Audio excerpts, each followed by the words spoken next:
नमस्कार सभी को, आपका स्वागत है आपके अपने चैनल पीसी फार्मा में। जी, हम लोग फार्माकोलॉजी सेकेंड पढ़ रहे थे, बी फार्मेसी 5th सेमेस्टर का जो सब्जेक्ट था। तो उसमें लास्ट लेक्चर हमारा था ड्रग यूज्ड इन CHF कंजेस्टिव हार्ट फेल्योर। हमने उसमें इंट्रो और क्लासिफिकेशन ये सब इजी वे में समझा था हम लोगों ने। अब जो है उसी के आगे उसका mechanism of action, pharmacological action, use, pharmacokinetic, adverse effect, ये सब चीज़ें पढ़ के हम ख़त्म करते हैं इस टॉपिक को। ठीक है, उसके बाद नेक्स्ट टॉपिक हाइपरटेंशन होने वाला है। तो आप लोग जो भी ये वीडियो लेक्चर देख रहे हैं अपने फ्रेंड सर्कल में, अपने क्लासमेट के साथ शेयर कर सकते हैं। ठीक है, अच्छे से समझने के लिए इजी वे में। ओके, ठीक है, चलिए तो शुरू करते हैं बिना देरी के। ठीक है, ओके, आप लोग पढ़ते रहिए और अगर मैं जैसे सेंटेंसेस बोलता हूँ तो रफली थोड़ा सा नोट डाउन किया करिए। ठीक है, चलिए देखते हैं। उसमें दो कैटेगरी थी क्लासिफिकेशन में, आइनोट्रॉपिक इफेक्ट वाला था, है ना, ड्रग्स आइनोट्रॉपिक इफेक्ट, और एक था विदाउट आइनोट्रॉपिक इफेक्ट। ठीक है, दो कैटेगरी थी, तो हम उन दोनों में से एक एक को समझ लेंगे प्रॉपरली और लगभग हो जाएंगी चीज़ें। क्योंकि क्वेश्चन जो क्या करता है, पेपर में पूछता है आपसे classify the CHF drug, okay, with pharmacology of digitalis या फिर डिजिटॉक्सिन। ठीक, ऐसे करके पूछ देता है। डिजिटैलिस जो है उसका प्लांट सोर्स है जिससे डिजॉक्सिन और डिजिटॉक्सिन मिलता है ना। तो ऐसे क्वेश्चन पूछ देता है। तो आपको ये क्लासिफिकेशन में कम से कम दो तीन दवाइयों का मेनली या दो तीन कैटेगरी का जो है मैकेनिज्म ऑफ एक्शन पता होना चाहिए। चलिए समझते हैं। तो हमने आइनोट्रॉपिक इधर लिखा है, उधर विदाउट आइनोट्रॉपिक वाला। ठीक है, आइनोट्रॉपिक, पॉजिटिव आइनोट्रॉपिक और विदाउट आइनोट्रॉपिक, है ना, पॉजिटिव। तो पॉजिटिव में हमने पहला लिखा है cardiac glycoside. Cardiac glycoside, cardiac समझते हैं हार्ट, और ग्लाइकोसाइड का मीन है यहाँ पे इंट्रो, इसका हम लोग लिख लेंगे ताकि, क्योंकि आपको पेपर में पेज भी तो दिखाना रहता है कम से कम। अब 10 पेज का है तो 3-4 पेज कम से कम होना चाहिए, है ना। तो आप इंट्रो लिखेंगे बाकायदे एकदम से, उसके बाद मैकेनिज्म ऑफ एक्शन। तो इंट्रो में लिख देंगे the cardioglycoside is a plant derivative of the digitalis. Digitalis से हमें ये मिलता है डिजॉक्सिन और डिजिटॉक्सिन। ठीक, डिजॉक्सिन और डिजिटॉक्सिन, और ओबेन भी था, ये सब इसमें था। ठीक है, तो इंट्रो लिख लिए, ये समझ रहा है आप बात। Those type drug used in the CHF। Okay, फिर अगला line cardiac glycoside are obtained from या derivative from the plant source. ये हो गया इंट्रो। अब आते हैं मैकेनिज्म ऑफ एक्शन पे। मैकेनिज्म ऑफ एक्शन कि आखिर ये दवाइयाँ काम कैसे करती हैं। तो देखिए, डिजॉक्सिन या डिजिटॉक्सिन जो ड्रग है हमने लिया, फिर इंक्रीज, ये जो ऊपर की तरफ है सिंबल, ये इंक्रीज बढ़ाने का मात्रा दिखा रहा है। Increase calcium entry through the calcium channel.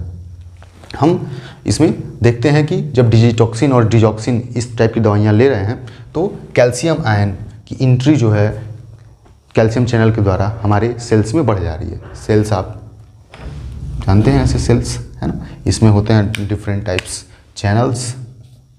Okay, digoxin entry of calcium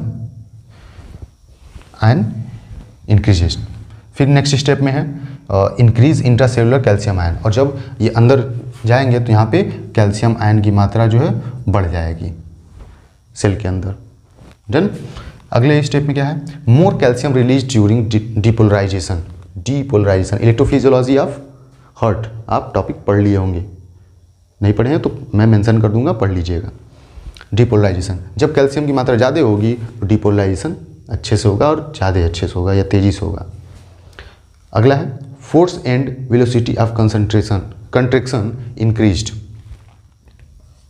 जब डिपोलराइजेशन होगा तो आपको भी पता है कि कंट्रैक्शन तेज़ी से हार्ट सिकुड़ेगा और फोर्सफुली ब्लड जो है बाहर निकलेगा, जिससे CHF की क्या दिक्कत थी, CHF में ब्लड जो है पूरे शरीर को अच्छे से नहीं मिल रहा था तो दिक्कत हो रही थी। तो जब तेज़ी से फोर्सफुली कंट्रिक्ट होगा और ब्लड जो है तेज़ी से बाहर निकलेगा हार्ट से, तो CHF की सिम्टम या फिर डिजीज़ हम क्योर कर सकते हैं या फिर मैनेज कर सकते हैं। ठीक है, ये था मोड ऑफ एक्शन। या मैकेनिज्म ऑफ एक्शन, ठीक है। ड्रग है, फिर कैल्शियम एंट्री जो है बढ़ जा रही है, इंट्रासेलुलर कैल्शियम आयन की मात्रा बढ़ गई, more calcium release during depolarisation, depolarisation के दौरान कैल्शियम ज़्यादा रिलीज होता है, मुक्त होता है, और फोर्स या फिर वेलोसिटी ऑफ कंट्रैक्शन हार्ट का बढ़ जा रहा है। उसमें और पढ़ लेंगे pharmacokinetics, route of administration oral और आईवी। इन दवाइयों को जो है हम ओरली मुख के द्वारा या फिर आईवी नस के द्वारा भी दे सकते हैं, ठीक है, दो तरीके से। उसके बाद है prolong half life because cumulative drug. इसको आप सेंटेंसेस में लिख सकते हैं, it give prolonged half life because it is cumulative drug. ये जो है लंबे समय तक इसका हाफ लाइफ चलता है। हाफ लाइफ क्या होता है, आपको फार्माकोलॉजी फर्स्ट जो था 4th सेमेस्टर में उसको पढ़ा दिया गया था। हाफ लाइफ होता है any drug its half volume are clear in which time to the blood plasma. Blood plasma जो है हमारा ब्लड जो बहता है उसमें से किसी भी दवा का जब आधी मात्रा बाहर हो जाए या क्लियर हो जाए, निकल जाए, तो उसी को हाफ लाइफ कहते हैं, ठीक, ओके। फिर है अगला, it's action duration days two weeks. इसका जो है हमें एक्शन ड्यूरेशन जो है काम करने का टाइमिंग जो है 1 दिन से या फिर हफ्ते तक देखने को मिलता है, ठीक है। आपने इंट्रो देखा, फिर मैकेनिज्म ऑफ एक्शन देखा, फिर फार्माकोकाइनेटिक देखा। अगला टॉपिक है इसी में, इसके अंडर में headline pharmacological action. Pharmacological action, दवाई जो है आखिर अंगों पे क्या काम कर रहा है, फार्माकोलॉजिकल एक्शन, ठीक है, ड्रग का शरीर के अंगों पे क्या इफेक्ट पड़ रहा है, तो वो देखिए। हार्ट रेट इंक्रीज्ड, अब इसको सेंटेंसेस में लिखिए क्योंकि हमें पेज भरना है और लगे कि एग्जामिनर को कि हाँ बच्चा जो है प्रॉपर लिख पड़ता है ये सब चीज़ें। तो व्हेन यूज द डिजिटॉक्सिन या digoxin the heart rate are increased, okay. फिर अगला पॉइंट लिख देंगे, the after use of this type drug slightly BP are increased, क्योंकि ये कंट्रैक्शन और फोर्स को बढ़ा रहा है तो तेज़ी से बीपी भी बढ़ सकता है ना, और हार्ट रेट भी बढ़ सकता है, ओके। अगला है उसी में, in the kidney filtration increased. जब बीपी बढ़ेगा तो जाहिर सी बात है सभी अंगों के पास ब्लड तेजी से पहुंचेगा तो फिल्ट्रेशन भी किडनी का बढ़ जाएगा, ओके, तो यूरिनेशन उससे बढ़ जाएगा, ये चीज़ें। तो आपने फार्माकोलॉजिकल एक्शन देखा। यूजेस क्या होगा, आप पहला चीज़ें तो ये जानते रहिए, यूजेस में किसी भी टॉपिक का जो मेन मैटर है वो यूज़ तो होगा उस कैटेगरी का ड्रग, ठीक है। तो इसमें क्या है, पहला it is use in the treatment of CHF। इसका उपयोग जो है CHF को ठीक करने के लिए किया जाएगा।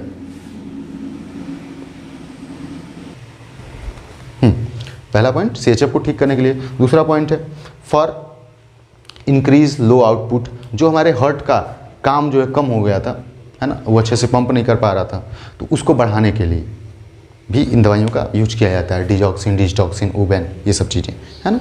तो ये 2-3 चीज़ें हैं। और रिदम को मेंटेन करने के लिए, हार्ट की रिदम जो गड़बड़ जाती है, जैसे एक 0.8 सेकेंड में सिकुड़ता है, फैलता है, ये पंपिंग है, वो मान लो 0.20 सेकेंड में होने लगे या फिर 0.1 सेकेंड में होने लगे, है ना, तो दिक्कत है ना। तो इरिदीमिया या फिर रिदम को मेंटेन करने के लिए भी किया जाता है, ठीक है। आपने ये चीज़ें पढ़ लिया, intro, mechanism of action, pharmacokinetics, pharmacological action, uses और एडवर्स इफेक्ट बचा है इस दवाई का। तो एडवर्स इफेक्ट क्या होगा, इंक्रीज यूरिनेशन, यूरिनेशन बढ़ सकता है, जाहिर सी बात है, क्योंकि जब बीपी बढ़ेगा तो किडनी फिल्टर करना तेज़ी से स्टार्ट कर देती है, तो इसकी वजह से यूरिनेशन बढ़ जाएगा। ब्लर विज़न, हमें धुंधला दिख सकता है, ठीक है, दवाई के उपयोग से। ये तीसरा है हेडेक, बीपी अगर बढ़ेगी स्लाइटली, हल्का सा बीपी भी बढ़ेगा, यहाँ पे हमने लिखा भी था slightly BP increased, then we feel headache, तो पेशेंट हेडेक फील कर सकता है। कन्फ्यूज़न, उसे कन्फ्यूज़न होगा, वो मतलब चीज़ें श्योर नहीं हो पाएगा। तो आपने आइनोट्रोपिक ड्रग में कार्डियक ग्लाइकोसाइड को पढ़ लिया। दूसरा है जो विदाउट आइनोट्रोपिक इफेक्ट के साथ थे, तो इसमें डायूरेटिक के बारे में हम लोग पढ़ लेंगे। डायूरेटिक कल ही बताया था, ये यूरिन से संबंधित बात हो रही है, ये इसका सेंस होता है इस शब्द का, आपको इंट्रो इसमें भी बता देना है ना। इंट्रो में क्या लिखेंगे, it is a type of drug which increase the urination via increase the filtration. Kidney के फिल्ट्रेशन को बढ़ा के, जो किडनी छानने का काम करता है ब्लड को, उसको बढ़ा के ये हमारे जो यूरिनेशन को भी बढ़ाता है। यूरिनेशन यानी कि जैसे हम 1 घंटे में अगर एक बार पेशाब करने जा रहे हैं तो ये कंडीशन आ सकती है कि फिल्ट्रेशन तेज़ी से होने की वजह से हमें 1 घंटे में 3 बार 4 बार जाना पड़े। ठीक है, तो डायूरेटिक ये कैटेगरी। तो अब कहेंगे भैया हार्ट से ये क्या सेंस है पेशाब का बढ़ाना था? CHF में हमने कल सिम्टम बताया था लास्ट लेक्चर में कि इडिमा भी हो जाता है। इडिमा यानी कि एकुमुलेशन ऑफ फ्लूइड, हाथ पाँव में इन सब जगहों पे पानी जैसा भर जाना, है ना। ब्लड वगैरह अगर प्रॉपर पंपिंग वगैरह नहीं हो रही है तो ये दिक्कत होती है। तो उसी के ठीक करने के लिए डायूरेटिक भी दिया जाता है, जो कि पॉजिटिव एनोट्रोपिक इफेक्ट नहीं देगा, हार्ट के काम को नहीं बढ़ाएगा, ये दूसरा कुछ काम कर रहा है। ठीक है, समझ लेते हैं। तो इंट्रो आपने समझ लिया, those type drug which increase the urination and it also used in the CHF condition. ठीक है, मैकेनिज्म ऑफ एक्शन देख लेते हैं। Mechanism of action short form में एडवर्ज इफेक्ट, एडवर्ज इफेक्ट। ओके, देखिए मैकेनिज्म ऑफ एक्शन, थायजाइड, फ्यूसामाइड, ये दवाइयाँ थी, उसमें क्लासिफिकेशन आप देख लीजिएगा भैया, हम मेंशन कर देंगे इसमें वो वीडियो लेक्चर। ओके, थायजाइड और फ्यूसामाइड ये दवाइयाँ हैं। रिच इन डिस्टल ट्यूब्यूल, आप जब एनाटॉमी ऑफ किडनी पढ़े होंगे ना तो उसमें पढ़े होंगे distal tubule, proximal tubule, loop of Henle, है ना। आगे डायूरेटिक का और डीप एक्सप्लेनेशन है तो वहाँ पे उसको हम डायग्राम बना के प्रॉपर समझ लेंगे। Okay, rich in distal tubule, tubule में जब पहुँचता है ये दवाई, inhibit the reabsorption of sodium, chlorine etcetera. जब ये दवाई ना खाते हैं और डिस्टल ट्यूब्यूल में पहुँचता है तो उसके वजह से वहाँ पे सोडियम और कैल्शियम इन सब का रीएब्जॉर्प्शन रुक जाता है। रीएब्जॉर्प्शन हमने क्या पढ़ा था कि जब फिल्ट्रेशन होता है तेज़ी से ब्लड का, तो पहले तो सभी ब्लड एकदम किनारे से सभी चीज़ें चली जाती हैं छन के, लेकिन फिर रीएब्जॉर्ब होता है जो भी हमें ज़रूरत रहता है, जो आयंस, प्रोटीन या फिर न्यूट्रिशन। लेकिन जब ये दवाइयाँ हम खाते हैं तो रीएब्जॉर्प्शन होना बंद हो जाता है, सोडियम का और क्लोरीन का मेनली, मुख्य रूप से। होगा क्या उसके बाद? Excretion of sodium and chlorine increased. Excretion, जो सोडियम और क्लोरीन का एक्सक्रीशन बढ़ जाएगा। एक्सक्रीशन मतलब उत्सर्जित होना, बाहर निकलना। 10 यूरिन फ्लो इंक्रीज्ड, और अंततः जो है यूरिन फ्लो भी इंक्रीज हो जाएगा, यूरिन तेज़ी से बाहर निकलने लगेगा या फिर हम बार बार जाना पड़ेगा। समझिए बात को। जब दवाई दे रहे हैं उसके बाद वो डिस्टल ट्यूब्यूल में पहुंच रहा है, inhibit the reabsorption of calcium and chlorine and sodium, excretion of sodium and chlorine is increased, thus the urine flow are also increased. आप इसको देखिए पेपर में, अगर पेज बढ़ाना है तो अब मैकेनिज्म ऑफ एक्शन 2 तरीके से लिखिए, दोनों लिखिए, कोई दिक्कत नहीं। फ्लो चार्ट बनाइए ऐसे, है ना, स्टेप बाय स्टेप। एग्जामिनर यही वाला पड़ेगा। और उसके बाद इसी को सेम फिर थियरी में लिखिए, थियरी में आप लिख डालिए, व्हेन यूज द थायजाइड और फ्यूसामाइड ड्रग, फुल स्टॉप। उसके बाद अगले लाइन में, reach in the distal tubule, here the inhibit of absorption या reabsorption of sodium and chlorine, then the excretion of sodium and chlorine are increased, and finally thus urine flow और urination are increased. समझ गए बात को? एक page ऐसे भर जाएगा, एक फ्लो चार्ट हो गया, आधा पेज लगभग, उसके बाद ये आप एक पेज भर गया मैकेनिज्म ऑफ एक्शन से। ठीक है, स्ट्रेटजी बनाइए अपनी चीज़ें प्रॉपर, फेल कोई नहीं कर सकता। फार्माकोकाइनेटिक्स, इसमें क्या है, फार्माकोकाइनेटिक्स समझ लेंगे इसका भी कि आखिर दवाई जो है, दवाई के साथ शरीर में होता क्या क्या है। ठीक है, देख लेते हैं।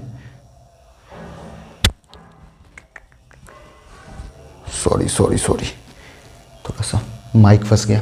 हाँ, pharmacokinetic 62-67% absorbed after oral administration. इस दवाई को जब हम ओरली यानी मुख के द्वारा खाते हैं तो 60 से 67% तक ये एब्जॉर्ब हो जाता है।